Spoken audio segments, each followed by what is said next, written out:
ప్రేక్షకులకు నమస్కారం. ఈరోజు ఈ వీడియోలో మనం నిమ్మకాయతో మనం కోరుకున్న వ్యక్తిని, భర్తని, భార్యని, ప్రేమించిన వారిని ఎవరినైనా సరే ఎలా వశీకరణం చేయాలో తెలుసుకుందాం.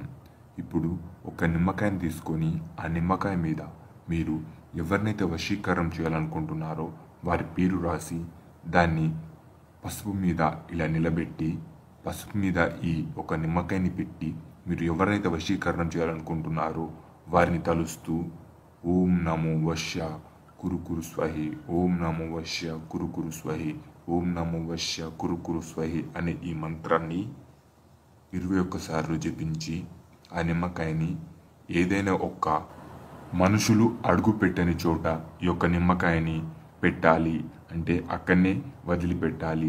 అలా చేయడం ద్వారా మీరు కోరుకున్న వ్యక్తి ఎవరైనా సరే వారు మీకు పూర్తిగా వశీకరణం అవుతారు. ఇది కేవలం మంచి కోసమే చేయాలి. చెడు కోసం చేస్తే ఇది మీకే చెడులా మారుతుంది. ధన్యవాదములు.